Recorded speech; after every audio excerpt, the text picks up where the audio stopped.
सत्य वचन की राह पर चले हम सदा, यीशु का साथ हो रहे हमारी हर दुआ।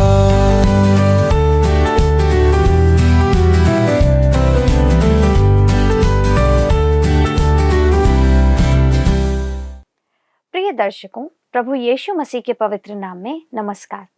आशा है आप स्वस्थ हैं तथा वचन के मनन के लिए तैयार हैं। पिछले अध्ययन में हमने देखा था कि नहूम अश्शूरों के लिए एक प्रश्न रखता है, तुम यहोवा को क्या समझ रहे हो? उन्हें अपने सैन्य बल पर गर्व था, परंतु नहूम कहता है वे सूखे खूंटों के समान भस्म किए जाएंगे। आज हम 15 से आगे बढ़ते हुए देखेंगे कि परमेश्वर नहूम के माध्यम से इजराइल से कह रहा है कि मुझसे दूर ना जाओ, मूसा के नियमों से ना फिरो, उसे त्यागो नहीं, क्योंकि मैं तुम्हारे द्रोहियों को नाश करने पर हूं और तुम्हारे लिए एक मसीह भेजूंगा जो पहाड़ों पर शुभ समाचार सुनाएगा। तो चलिए मित्रों, देर न करते हुए हम उस सुसमाचार सुनाने वाले के बारे में जानते हैं कि वो कौन है। प्रिय मित्रों, आप सभी का सत्यवचन बाइबल अध्ययन में एक बार फिर से स्वागत है और प्रेम भरा नमस्कार। परमेश्वर का अनुग्रह आप सभी पर बना रहे। मित्रों, नहूम की पुस्तक के पिछले अध्ययन में हमने देखा था कि नहूम अश्शूरों के लिए एक प्रश्न रखता है और वो यह था कि तुम यहोवा को क्या समझ रहे हो। उन्हें अपने सैन्य बल पर गर्व था, परंतु नहूम कहता है वे सूखे खूंटों के समान भस्म किए जाएंगे। चाहे वे सब प्रकार से सामर्थी हों और बहुत भी हों, तो भी पूरी रीति से काटे जाएंगे और शून्य हो जाएंगे और दूसरी बार विपत्ति के लिए ना रह पाएंगे। मित्रों, परमेश्वर ने कहा, आगे को तेरा वंश ना चले और तेरे देवालयों से मूरतों को काट डालूंगा। इतिहास गवाह है कि परमेश्वर ने जो कहा था वह पूरा हुआ है। मित्रों, अश्शूर जाति समाप्त हो चुकी है और मादियों ने जो एक ईश्वर की उपासना करते थे उनके मंदिर ध्वंस कर दिए। परमेश्वर अश्शूर को दंड देने जा रहा था क्योंकि उन्होंने परमेश्वर के वचन को भुला दिया था और अपने समर्पण से फिर गए थे। अब हम आगे बढ़ते हैं और पहले अध्याय के 15वें पद को देखते हैं, जहां पर लिखा है, देखो पहाड़ों पर शुभ समाचार का सुनाने वाला और शांति का प्रचार करने वाला आ रहा है। अब हे यहूदा, अपने पर्व मना और अपनी मन्नतें पूरी कर, क्योंकि वह ओछा फिर कभी तेरे बीच में होकर ना चलेगा, वह पूरी रीति से नष्ट हुआ है। मित्रों, परमेश्वर नहूम के माध्यम से इस्राएल से कह रहा है कि मुझसे दूर ना जाओ, मूसा के नियमों से ना फिरो, उसे त्यागो नहीं, क्योंकि मैं तुम्हारे द्रोहियों को नाश करने पर हूँ और तुम्हारे लिए एक मसीह को भेजूंगा जो पहाड़ों पर शुभ समाचार सुनाएगा। नहूम अश्शूर के संदर्भ में यह कहता है और आप देख सकते हैं दोस्तों कि यशायाह भी अपनी पुस्तक में विस्तार पूर्वक यही अभिव्यक्ति काम में लेते हुए कहता है। यशायाह 52 उसका 7, पहाड़ों पर उसके पांव क्या ही सुहावने हैं, जो शुभ समाचार लाता है, जो शांति की बातें सुनाता है और कल्याण का शुभ समाचार और उद्धार का संदेश देता है, जो सियोन से कहता है तेरा परमेश्वर राज्य करता है। मित्रों, यहाँ पर एक अंतर है। यशायाह ये वचन दक्षिणी राज्य यहूदा से बेबीलोन के संदर्भ में कहता है, पर नहूम उत्तरी राज्य इस्राएल से वही बात अश्शूर के संदर्भ में कहता है।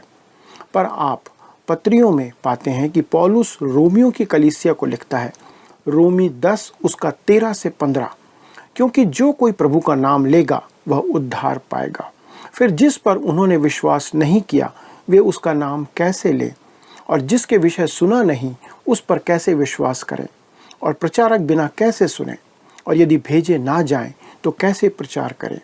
जैसा लिखा है, उनके पांव क्या ही सुहावने हैं जो अच्छी बातों का सुसमाचार सुनाते हैं। मित्रों, मेरे अनुमान से नहूम पहला भविष्यवक्ता था जिसने यह कहा और उसके बाद फिर यशायाह ने। तब अंततः पौलुस इस्राएल के संदर्भ में यशायाह के कथन का उद्धरण देते हुए अपने पत्र में उसका अलग अनुप्रयोग करते हुए रोमियो के व्यवस्था संबंधी भाग में उसे कहता है। पौलुस वहां तर्क देते हुए कहता है कि परमेश्वर का कार्य इस्राएल राष्ट्र के साथ अभी समाप्त नहीं हुआ है और भविष्य में फिर से उनके लिए बहुत खुशी और आनंद का शुभ समाचार आएगा। लेकिन यह एक विश्वव्यापी संदेश भी है जो आज के लिए प्रासंगिक है। जैसा रोमी 10 उसके 13 में लिखा है, क्योंकि जो कोई प्रभु का नाम लेगा वह उद्धार पाएगा। पर जब तक कोई उन्हें संदेश ना सुनाए दोस्तों, वे कैसे सुन सकते हैं? आवश्यक है कि संदेश वाहक भेजे जाएं, और मैं विश्वास करता हूं कि परमेश्वर संदेश वाहक भेजेगा। यशायाह ने कहा था, यशायाह 52 उसके 7 में, पहाड़ों पर उसके पांव क्या ही सुहावने हैं जो शुभ समाचार लाता है। दोस्तों, ऐसा नहीं है कि उनके पांव बहुत सुहावने हैं, पर यह इसलिए है कि वे परमेश्वर का सुसमाचार लेकर आते हैं। वे चाहे पानी के जहाज से जाएं, चाहे हवाई जहाज से या ट्रेन से या फिर रेडियो, टीवी या किसी अन्य माध्यम से, पर उन्हें सुसमाचार लेकर जाना है। मित्रों, हमारे इस टीवी प्रसारण में भी हम विश्वास करते हैं कि सुसमाचार यरूशलेम अर्थात अपने घर से ही आरंभ होना चाहिए। सबसे पहले अपने कलीसिया तक यह पहुंचाना चाहिए। हमारा प्रयास सभी मनुष्यों को सुसमाचार सुनाने का है। जैसा इफिसी 6 के 15 में लिखा है, पाँव में मेल के सुसमाचार की तैयारी के जूते पहनकर। मित्रों, यह मेल का सुसमाचार है जिसे हमें सब मनुष्यों को सुनाना है। यह एक अद्भुत तरीका है जिससे परमेश्वर की आत्मा पवित्र शास्त्र का उपयोग करती है। जब आप नहूम की छोटी पुस्तक पढ़ते हैं तो आपको हर्मेनेटिक्स अर्थात पवित्र शास्त्र की व्याख्या करने के तरीके का एक अच्छा पाठ्यक्रम मिलता है। नहूम उनको बताता है कि परमेश्वर के वचन की व्याख्या कैसे करें। उसने हमें पहले ही दिखा दिया है कि हमें इसे शाब्दिक रूप से लेना है, चाहे हम इसे समझें या ना। यह एक व्याख्या है और परेशानी परमेश्वर के वचन के साथ नहीं है। दोस्तों, परेशानी हमारे साथ है। जब हम इसे नहीं समझते हैं तब हमें यह भी देखना है कि परमेश्वर इस पवित्र शास्त्र का सीधा अर्थ एक समय में एक राष्ट्र के लिए और दूसरे समय में दूसरे राष्ट्र के लिए उपयोग करता है, और आज इसका विश्वव्यापी अनुप्रयोग भी है। तो मित्रों, इसी के साथ अध्याय 1 यहाँ पर समाप्त होता है, और अब हम अपने अध्ययन को अध्याय 2 से जारी रखेंगे, जिसका विषय है नीनवे का सर्वनाश करने के संदर्भ में परमेश्वर का निर्णय और उसका क्रियान्वयन। मित्रों, अध्याय 2 और 3 में हम देखेंगे कि नीनवे के सर्वनाश के निर्णय को लागू करने में परमेश्वर की धार्मिकता और भलाई प्रकट होती है। परमेश्वर ने कहा ही नहीं पर उसे करके भी दिखाया, और बड़े ही अद्भुत तरीके से। तो आइए हम देखते हैं अशूरों का विनाश या नीनवे का पतन। अध्याय 2 में नहूम अशूर पर एक भयानक न्याय की भविष्यवाणी करता है, और इतिहास इस बात की अक्षरशः शाब्दिक पूर्ति की गवाही देता है। पहले अध्याय के 14वें पद में परमेश्वर स्पष्ट कहता है, जैसा नहूम 1 के 14 में हमने पढ़ा था, मैं तेरे लिए कब्र खोदूंगा क्योंकि तू नीच है। और विश्वास कीजिए मित्रों, ऐसा ही हुआ था। तो आइए अब हम पढ़ते हैं नहूम के दूसरे अध्याय का पहला पद। कहता है, सत्यानाश करने वाला तेरे विरुद्ध चढ़ आया है, गढ़ को दृढ़ कर, मार्ग देखता हुआ चौकस रह, अपनी कमर कस, अपना बल बढ़ा दे। दोस्तों, यह पद मादी और बेबीलोनी सेना के संदर्भ में है, जिसने 612 ईसा पूर्व में नबोपिलेसर और शयर्स की अगुवाई में अशूर देश को पूरा का पूरा ध्वंस कर दिया था। नहूम उनकी निंदा करते हुए कहता है, गढ़ को दृढ़ कर। दोस्तों, अशूरों ने किसी को नहीं छोड़ा था। वे अपनी राजधानी को अभेद्य समझते थे, परंतु परमेश्वर कहता है कि उनका सर्वनाश होगा। और तब आगे बढ़ते हुए पद 2 में वो कहता है, यहोवा याकूब की बड़ाई इस्राएल की बड़ाई के समान ज्यों की त्यों कर रहा है, क्योंकि उजाड़ने वालों ने उनको उजाड़ दिया है और दाखलता की डालियों का नाश किया है। यहाँ पर नहूम कहता है कि अशूरों को दंड देने का समय आ गया है, क्योंकि परमेश्वर अपनी प्रजा को दंड देने का काम पूरा कर चुका है। अब उन्हें पुनः स्थापित करना चाहता है। याकूब और इस्राएल, इन दोनों नामों के उपयोग करने का अर्थ है दक्षिणी राज्य यहूदा और उत्तरी राज्य इस्राएल। और उजाड़ने वालों, इसका अर्थ है परमेश्वर की प्रजा के बैरी, विशेष करके अशूर। दाखलता की डालियों, दोस्तों इसका संदर्भ इस्राएल राष्ट्र है, जैसा कि भजन संहिता 80 अध्याय के 8 से 16 में और पवित्र शास्त्र में हम इसे पढ़ सकते हैं। यह अध्याय नहूम की विस्तृत भविष्यवाणी है, जो उसके 100 वर्ष बाद के इतिहास का सही वृत्तांत है।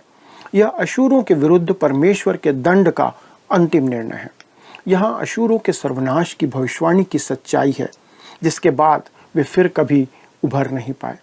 परमेश्वर के वचन के अनुसार बेबीलोन तथा अन्य कुछ राष्ट्रों का फिर से सामर्थ्य के साथ आना घोषित किया गया है, परंतु प्राचीन विश्व शक्ति अशूरों का अब कभी भी आना नहीं होगा। यह बात परमेश्वर यहाँ पर स्पष्ट कहता है। दोस्तों, यहाँ पर नीनवे पर दंड का वर्णन बहुत ही भयावह शब्दों में किया गया है। धर्मशास्त्र का यह भाग प्रकट करता है कि यह कितना भयानक था, और आप इस अध्याय की तुलना गलाती 6 उसके 7 पद से कर सकते हैं, जहाँ लिखा है, धोखा न खाओ, परमेश्वर ठट्ठों में नहीं उड़ाया जाता, क्योंकि मनुष्य जो कुछ बोता है वही काटेगा। मित्रों, अशूर संसार के अत्यंत पाशविक देशों में से एक था। उदाहरण के लिए, वे अपने बैरी को रेगिस्तान की रेत में गले तक गड़ा देते थे और उसकी जीभ में फीता बांधकर कड़ी धूप में उसे छोड़ देते थे, जिस कारण वह पहले तो पागल हो जाता था और फिर दुखदायी मृत्यु से मर जाता था। यह एक छोटा सा काम वे करते थे, और ऐसे ही अनेक छोटे छोटे चौंका देने वाले तरीके उनके पास थे, जिससे वे अपने बैरी को घात करते और सताते थे। कहा जाता है कि जब अशूरी सेना को सामने आते लोग देखते थे, तो पूरा की पूरा समुदाय या नगर उनके निर्दयी हाथों में पड़ने की अपेक्षा आत्महत्या कर लेता था, ताकि वो उनसे बच सके। उस युग में उनका ऐसा आतंक व्याप्त था। नहूम की पुस्तक में उनका फिर से आगे बढ़ना बताया गया है, लेकिन अब वे मादी और बेबीलोन के उनके विरुद्ध आ जाने के कारण पीछे हटते दिखाई देते हैं। अब हम दूसरे अध्याय के पद 3 में आते हैं और पढ़ते हैं, उसके शूरवीरों की ढालें लाल रंग से रंगी गई और उसके योद्धा लाल रंग के वस्त्र पहने हुए हैं। तैयारी के दिन रथों का लोहा आग के समान चमकता है और भाले हिलाए जाते हैं। लिखा है, उनके शूरवीरों की ढालें लाल रंग से रंगी गई। इसका अर्थ यह नहीं है कि उनकी ढालें खून से लाल हो गई थी, जैसा कुछ लोगों का मानना है। दोस्तों, अशूरी तो लाल रंग से बहुत प्रेम करते थे। उनकी कलाकृतियों में लाल रंग बहुतायत से पाया जाता था। लाल रंग में उन्हें बहुत रुचि थी। वे सभी चीज़ें प्रायः लाल रंग से ही बनाते थे। कुछ विचारकों का मत है कि उनकी ढालें तांबे की थी, जो सूर्य की रोशनी में लाल रंग की चमकती थी। प्रश्न यह है मित्रों कि वे ऐसा क्यों करते थे। ऐसा माना जाता है कि वे अपने बैरियों को भयभीत करने के लिए ऐसा करते थे। जैसा कि आप जानते हैं, युद्ध में आप लड़ाई के साथ साथ अपने विद्रोहियों को धोखा देना भी चाहते हैं। जितना हो सके आप उन्हें डरा कर रखना चाहते हैं। द्वितीय विश्व युद्ध में अमेरिका ने जब जापान पर अणु बम गिराने की चेतावनी दी, तब जापान को लगा कि वे केवल डरा रहे हैं। अमेरिका ने इस बार धोखा नहीं दिया था, पर जापान ने उनकी चेतावनी पर जरा भी ध्यान नहीं दिया। दोस्तों, यह एक भयानक और भयावह घटना थी, तथा युद्ध एक बहुत ही भयानक और भयावह घटना भी है। बम गिरने से युद्ध समाप्त हो गया, परंतु नहूम की पुस्तक में मेरे विचार में परमेश्वर का सिद्धांत आज भी क्रियाशील है। उस पाशविक बैरी को अपनी करनी का फल मिला, लेकिन मैं यह भी स्पष्ट रूप से कहना चाहता हूँ कि हम नहूम की पुस्तक में परमेश्वर के सिद्धांत को काम करते हुए देखते हैं कि यह बैरी जो इतना पाशविक था, उसने वही काटा जो उसने बोया था। संसार में जिन देशों ने ऐसा ऐसा व्यवहार किया है, समय आने पर वे उसी प्रकार से अपना बोया हुआ एक दिन काटेंगे। दोस्तों, मुख्य बात यह है कि युद्ध में आप अपने विद्रोहियों को डराने और धोखा देने का प्रयास करते हैं, और शायद यही कारण है कि अशूरी सुर्ख लाल रंग का उपयोग करते थे। लाल रंग बहादुरी का प्रतीक है और उनकी वर्दी भी लाल रंग की होती थी। तब आगे लिखा है, तैयारी के दिन रथों का लोहा आग के समान चमकता है और भाले हिलाए जाते हैं। मित्रों, यह रथों पर लगे कवच और उनके निर्माण के तरीके से संदर्भित है। अशूरियों के रथ आज मिस्र के काहिरा में उसके संग्रहालय में देखे जाने वाले रथों की तरह लकड़ी के बने हुए नहीं थे। मिस्र के लोग अपने रथों के निर्माण में लकड़ी का अधिक उपयोग करते थे, लेकिन अशूरी ही वे लोग थे जिन्होंने रथों के नवीनतम मॉडल बनाए। वे रथ निर्माण में अग्रणी थे। यह प्रकट करता है कि अशूरी लोग कैसे थे, पर फिर भी परमेश्वर के न्याय और दंड के सामने वे टिक ना सके। मित्रों, इतिहास की ये घटनाएं प्रकट करती हैं कि परमेश्वर सच्चा है और अपने निर्णय में खरा और दृढ़ है। पर प्रश्न है कि क्या हम उस परमेश्वर के प्रति खरे और दृढ़ हैं? क्या ये वचन का अध्ययन हमें उस सच्चे और जीवित परमेश्वर के निकट आने में सहायता कर रहा है? दोस्तों, कृपया अपने विचार हमें बताएं कि आप इन अध्ययनों के द्वारा किन बातों को सीख रहे हैं, क्योंकि इससे हमें सहायता मिलेगी। मैं अपेक्षा करता हूं कि आज आप हमसे संपर्क करेंगे और अपने विचार हम पर प्रकट करेंगे। इससे पहले कि हम समाप्त करें, आइए प्रार्थना करें। स्वर्गीय पिता, हम धन्यवाद देते हैं प्रभु यीशु मसीह के नाम से कि प्रभु आपका वचन सच्चा है, आप सच्चे हैं और प्रभु आप अपनी बातों से मुकरते नहीं हैं। पिता, आप पाप को भी कभी भी ग्रहण नहीं कर सकते और इसलिए प्रभु आपने संसार में मनुष्यों को और अनेक देशों को उनके इस पाप के कारण, उनके पाशविक अंदाज के कारण आपने समय पर दंड दिया। प्रभु, आज संसार आपके अनुग्रह के अधीन है और आप अवसर पे अवसर दे रहे हैं और चाहते हैं कि मनुष्य अपने पापों से तौबा करे, मन फिराए और आपकी निकटता में आ जाए। पिता, हम प्रार्थना कर रहे हैं उन लोगों के लिए जो आज पहली बार इस वचन को सुन पा रहे हैं। अनुग्रह करना पिता कि आपका आत्मा उनके हृदय में काम करे, उनसे बातें करें और ये वचन प्रभु जो सच्चा है, जब उनके हृदय में जाए तो आपकी सच्चाई उन पर प्रकट हो। पिता परमेश्वर, हमारे सभी दर्शकों को अपने सुरक्षित हाथों में रखें और उन्हें अपनी महिमा के लिए उपयोग करें। धन्यवाद के साथ पिता, इस विनती को प्रभु यीशु क्रिस्त के नाम से मांगते हैं, आमीन। दोस्तों, अगले अध्ययन में एक बार फिर से आपसे मुलाकात होगी। परमेश्वर का अनुग्रह आप पर बना रहे। प्रभु आपको आशीष दे। आइए अब हम प्रश्नों को देखें। पिछले प्रश्न का उत्तर है डी, अश्शूर। नहूम 1 अध्याय पद 11 में जिस बैरी का उल्लेख किया गया है वह अश्शूर है। आज के अध्ययन पर आधारित प्रश्न है, अश्शूरी सेना अपने बैरियों को डराने के लिए किस रंग का उपयोग किया करती थी? ए नारंगी, बी काला, सी लाल, डी पीला। मित्रों, इस प्रश्न का उत्तर हमें कल सुबह 6 बजे से पहले विकल्प ए, बी, सी या डी के साथ अपना नाम, पता, स्थान के साथ 9651433397 पर SMS या WhatsApp करें। दर्शकों, आपने जाना कि हम परमेश्वर के वचन की व्याख्या कैसे करें। हमें इसे शाब्दिक रूप से लेना है, चाहे हम इसे समझें या नहीं। यह एक व्याख्या है और परेशानी परमेश्वर के वचन के साथ नहीं है, परेशानी हमारे साथ है जब हम इसे नहीं समझते हैं। मित्रों, हमें वचन को पढ़ने और मनन करते रहना है, जो हमें परमेश्वर के करीब बने रहने में सहायक होता है।